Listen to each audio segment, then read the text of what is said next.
আজ আমাদের সঙ্গে রয়েছেন সংস্কার কমিশনের সদস্য, লেখক ও রাজনৈতিক বিশ্লেষক ডাক্তার জাহিদুর রহমান।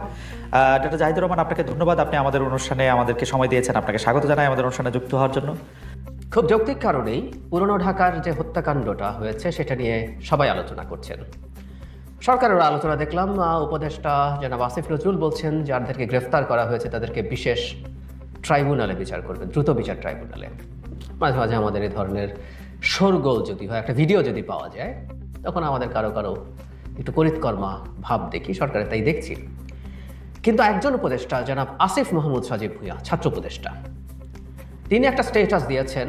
এই স্ট্যাটাসটা সরকারে বসে একজন দিতে পারে, অবশ্য কেউ বলতেই পারেন ওনাকে শিশু উপদেষ্টা বলেন, কেউ কেউ ওনার আসলে শিশুও নন। আসলে এই চেয়ারে বসে এটা শিশু তো কাজও না, তার চেয়ে ভয়ঙ্কর কিছুই বলবো। তিনি বলছেন, প্রস্তর যুগে স্বাগতম, ইতিহাস থেকে কেউ শিক্ষা নেবেন না, ধন্যবাদ।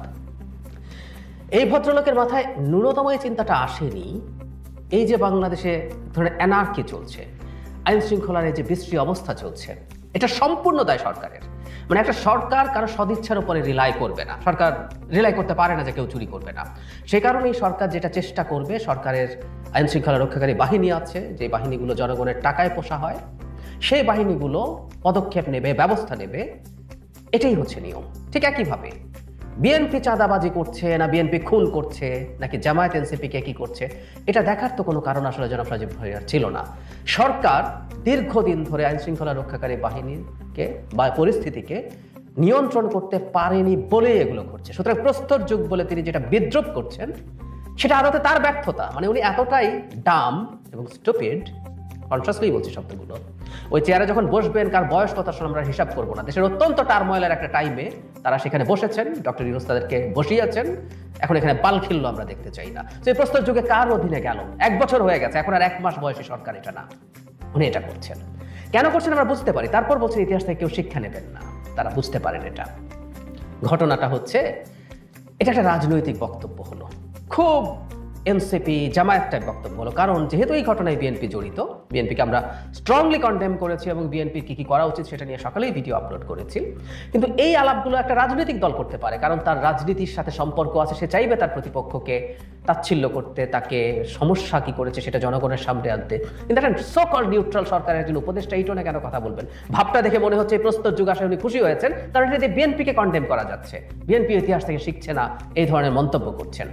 আমরা দীর্ঘদিন থেকে একটা আলাপ করছি, আসলে এরা সব এনসিপির লোক, সরকারে বসে আছেন, এসব করে করে সরকারের তার নিরপেক্ষতা হারাচ্ছে। শুধু এবার না, যারা ইশরাকের সাথে সংকট নিয়ে, সংঘাত নিয়ে, তখনও আমরা এই আলাপগুলো করেছি। কিন্তু তিনি এখনো পদে আছেন এবং এই ধরনের মন্তব্য করে গেছেন। এই সরকারের কালেকটিভ যে ফেইলিয়ার, তিনি স্বরাষ্ট্র উপদেষ্টা নন কিন্তু এই উপদেষ্টা পরিষদের সদস্য, সো কালেকটিভ যে ফেইলিয়ার, বাংলাদেশে একটার পর একটা অ্যানার্কির ঘটনা ঘটেছে, মব তৈরি হয়েছে, বিশেষ করে ধর্মের লেবাসে, ধর্মের নামে যাতা করা হয়েছে, কোনো পদক্ষেপ সরকার আসলে নেয়নি। উনি এসে এখন স্ট্যাটাস দিয়ে এসব বিদ্রুপ করার চেষ্টা করছেন। আর সেই পুরনো কথা, সরকার নির্বাচন যেহেতু সামনে আসছে, সরকার খুব দ্রুত এই ছাত্র উপদেষ্টাদেরকে উপদেষ্টা পরিষদ থেকে বের করে দেওয়া উচিত। তারা কোথায় কিভাবে স্টুডেন্টদের দলের সাথে জড়িত এগুলো আমরা জানি।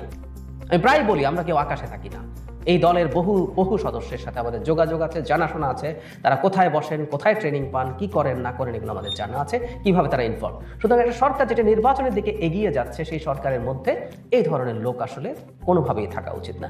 অ্যাজ আর্লি অ্যাজ পসিবল এদেরকে আসলে বের করে দেওয়া উচিত এবং থেকে সরকারকে নানাভাবে প্রশ্নবিদ্ধ করছেন। এই আসিফ মাহমুদ সজীব ভুঁইয়া সেনা প্রধানের সাথে প্রধান উপদেষ্টার, তখনও প্রধান উপদেষ্টা আসেননি দেশে, সংকট তৈরির চেষ্টা করেছেন টিভিতে সাক্ষাৎকার দিয়ে। শুধু সেটা না, আমাদের এই আলাপগুলো করতে হবে। তার এপিএস বিরাট দুর্নীতির দায়ে দুদকের অনুসন্ধানে আছেন, অথচ তার বিরুদ্ধে কোনো অনুসন্ধান হচ্ছে না। এপিএস এর হ্যাডাম বা পাওয়ার, ক্ষমতা আদতে উপদেষ্টার ক্ষমতা থেকেই আসে। আমি বলছি না তিনি দুর্নীতিগ্রস্ত ছিলেন, কিন্তু তার তদন্ত হওয়া দরকার ছিল। অবশ্য আমরা এটাও জানি এপিএস দুর্নীতি কিভাবে করেন। সো নানান কারণে, নানানভাবে এই উপদেষ্টা সরকারকে ডোবাচ্ছেন। এই লায়াবিলিটি সরকারের নেওয়া উচিত না। তিনি এনসিপিতে যাক, এনসিপিতে গিয়ে দল করতে থাকুক, সেটাই সবচেয়ে ভালো অপশন। আর প্রস্তর যুগের বিদ্রুপ এটুকু যে করা যায় না, এটা করা ইটসেলফ যে তাদের জন্য প্রবলেম্যাটিক, এটা যে তার দায়, এটুকু বোঝারও জ্ঞান বুদ্ধি যার নাই, তাকে আমরা উপদেষ্টার আসনে বসিয়ে রেখেছি। Very very frustrating.